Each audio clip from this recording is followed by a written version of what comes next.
Academica Media.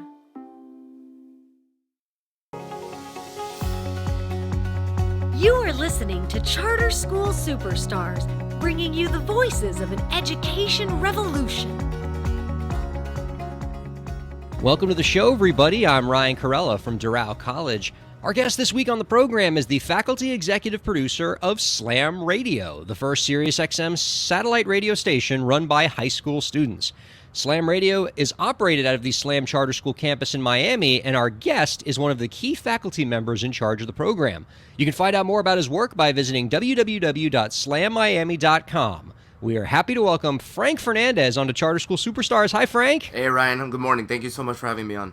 So excited to talk to you. I can't talk enough about Slam Radio. It's, in my view, it's one of the coolest initiatives coming out of charter education. I have charter schools on the other side of the country who know Slam Radio and know what you guys are up to and are just so jealous that they don't have their own satellite radio station on their charter school campus. So I love talking to people involved with this program, especially because a lot of the faculty members associated with this program, like yourself, had a background in sports media before getting into this program. You have training, and you're bringing that practical experience to the students, which is so valuable for them.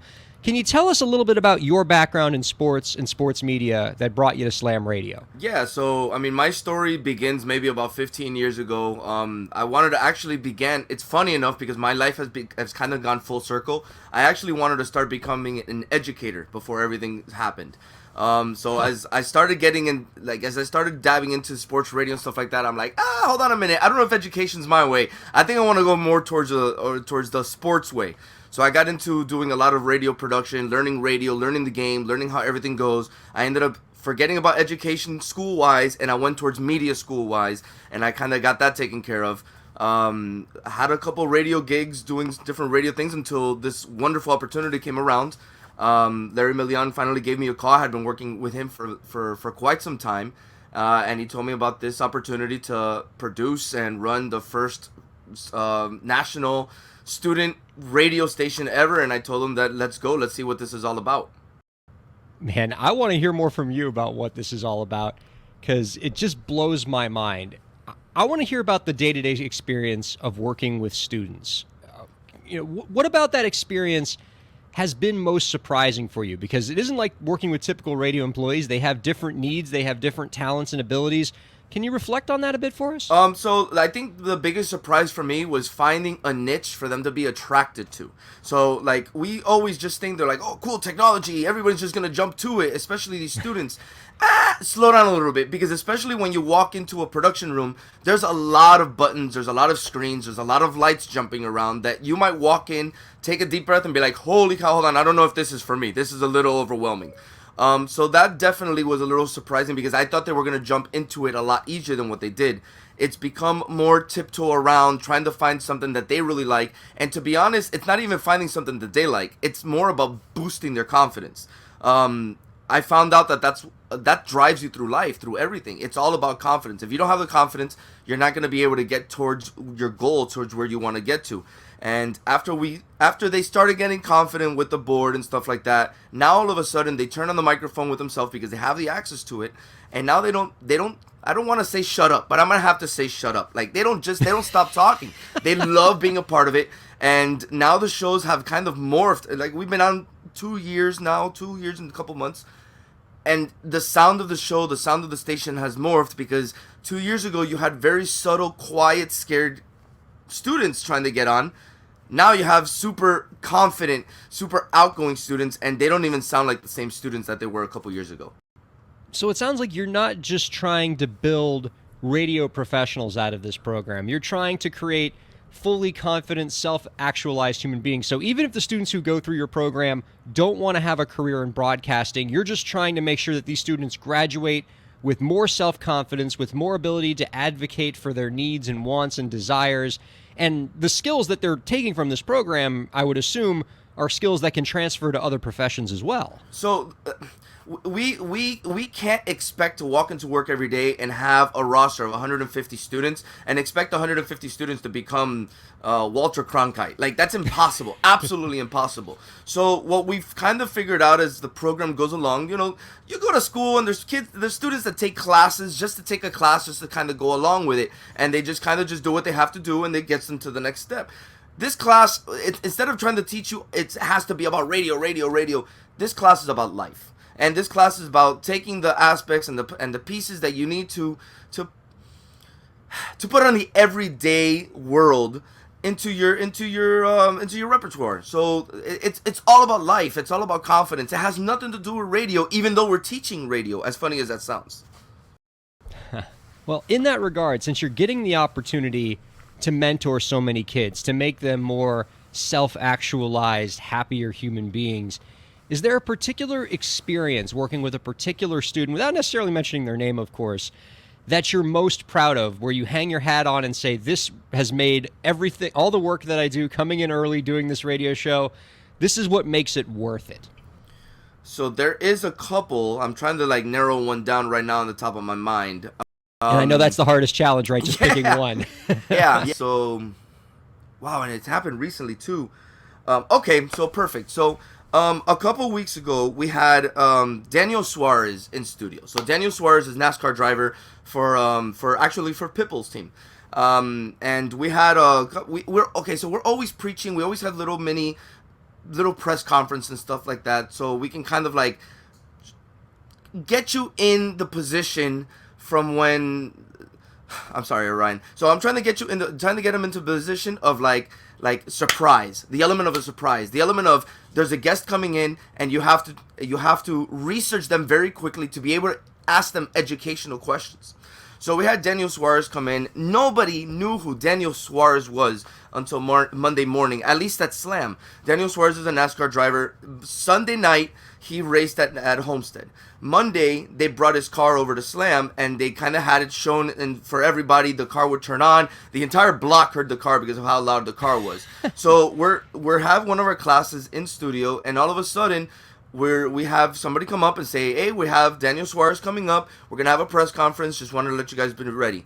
How long? 5 minutes.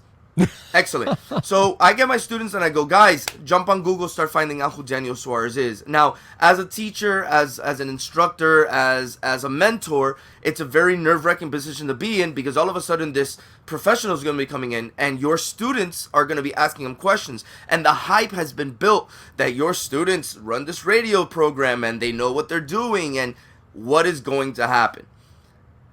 I couldn't have been more proud. My students walked in, started asking questions, started asking language barrier questions, because he's the first Spanish driver in NASCAR history. The questions that they asked, I would have never dreamt about asking. The man couldn't leave the press conference. They came back in after everybody left. His team came in and goes, guys, we've been part of many press conferences in our entire career. This has been one of the toughest press conferences Daniel has ever been a part of. And to hear somebody from the outside come back and tell our students that, it's not only a reflection of the students, but I don't mean to sound selfish, but it's a little bit of a reflection of Milian and myself. And that's one of the most proud moments I've had at Slam Radio. That's an incredible story, and you and your students should be proud of that. So this NASCAR driver showing up, you had minutes with these kids to prepare them for a press conference. And also, I think this is, worth further emphasizing. This is in inner city Miami, not exactly NASCAR country. I'm glad you said that. I'm glad you said that, because this is not the kind of crowd that would watch a NASCAR race. So I'm glad you said that. Right, but they rose to the occasion. They got prepped, they got educated, and I mean, what a great learning experience for them to learn how to put something together under pressure and do an amazing job. That's the kind of stuff that must make you feel really proud to do the work you do, Frank. The crazy thing about it, Ryan, was that it wasn't just a quiet room. I would understand if it was a room maybe with you and 4 or 5 of us. we're talking about Daniel Suarez standing behind the podium, 4 or 5 of them standing around, socially distanced around the room, and then around the outside you have adults, you have investors, you have photographers, you have boom mics dropping down over their heads. So it's not like it's just hey, let's just have a conversation. No, this is let's have a press conference. Wow. And they knocked it out of the park. Man, that's incredible. I want to talk about sort of the dual roles that you have as a faculty member at Slam Radio. And when I had Larry Millian on the program a few years ago, this is something I asked him about, and I'd love to get your perspective as well, because you are wearing 2 hats in your role at Slam Radio. On one hand, you are indeed a teacher, and you are tasked with educating these students, with teaching them specific curriculum, making sure that you get your grades logged in and doing all the teacher stuff you have to do. But at the same time, you're also running a real honest-to-goodness radio station that has real deadlines, that has to put up 168 hours of content a week for the general public to consume on SiriusXM, and you have to do both of these things at the same time and deliver on both of them. How do you achieve that balance? What does that mean for you on a day-to-day basis? Exhausting, to be honest with you. It's a little exhausting because you just never know. So I never wanted to work a 9 to 5 because I would get bored behind the desk. The same repetition, the same every day.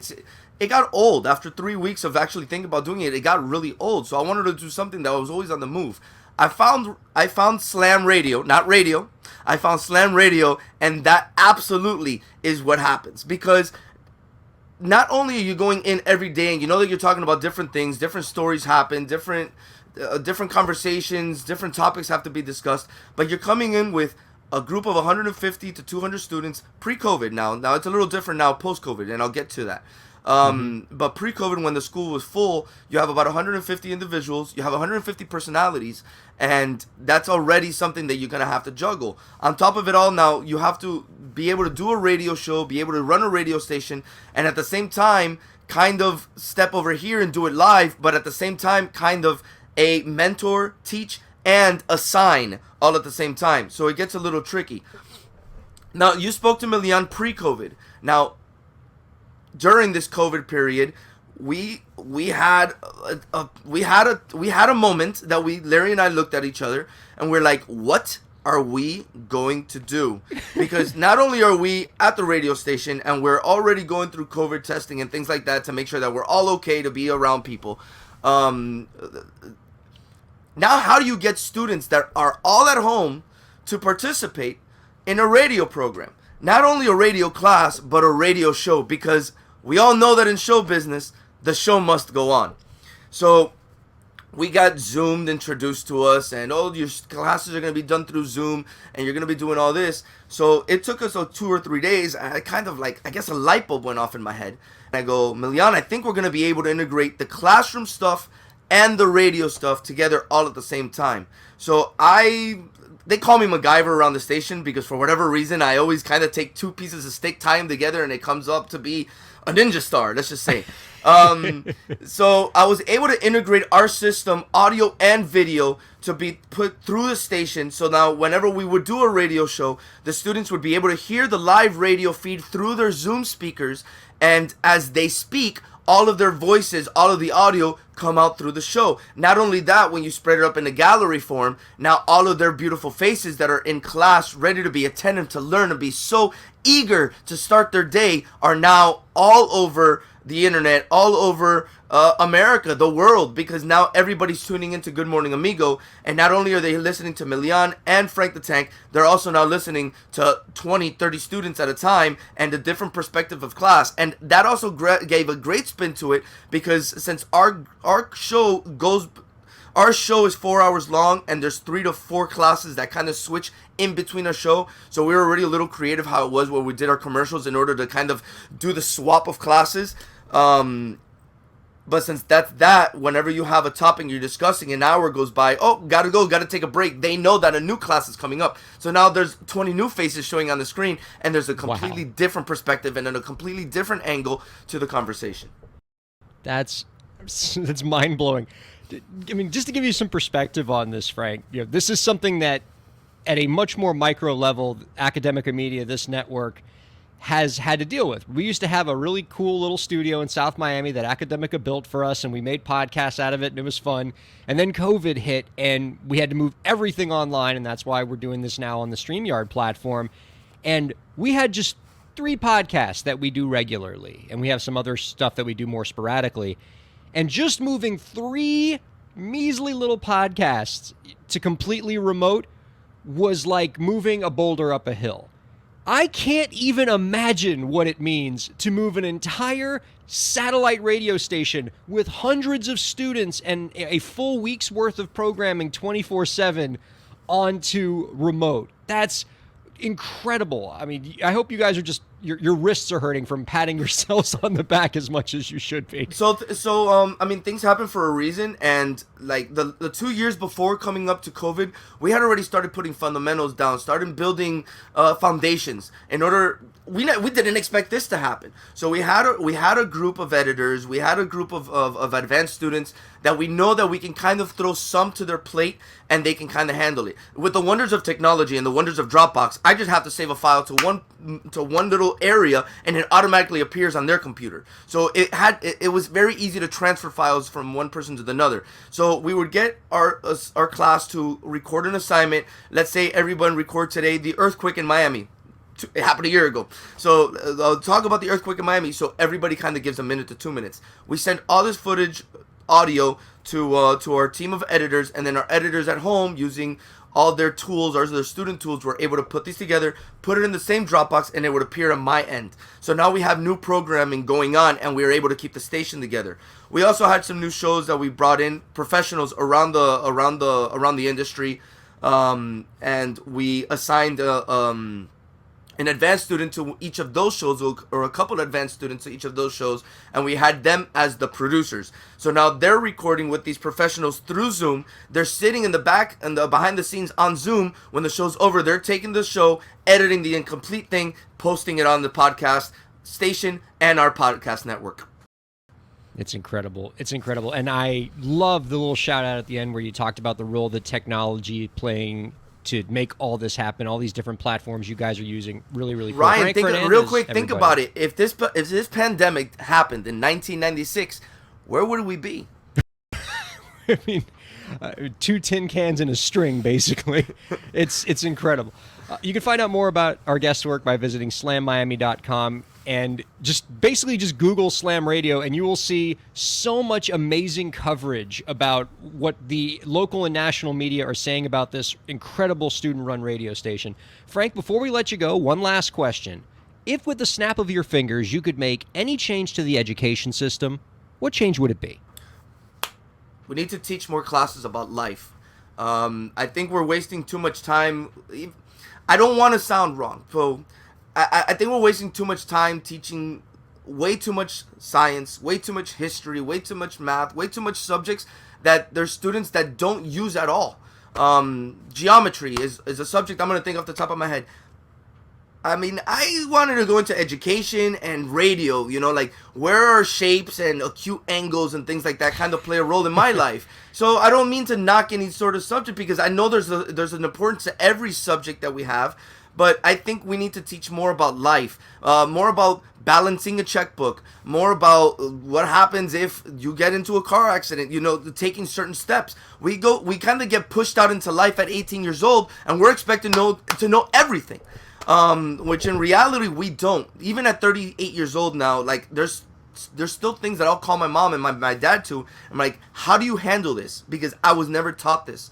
So if we had a class, maybe an hour a day, or maybe a block scheduling an hour every other day, teaching about life, teaching about things that we have to do, paperwork, and just the way to approach things, the way to go about things, I think that would help us out immensely in the education system. Boy, would I have appreciated an elective in high school that taught anything along the lines of how to file your taxes. Exactly. Especially this time of year. It'd be really helpful.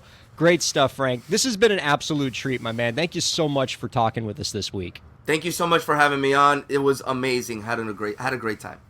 Likewise. And thank you all for listening to Charter School Superstars.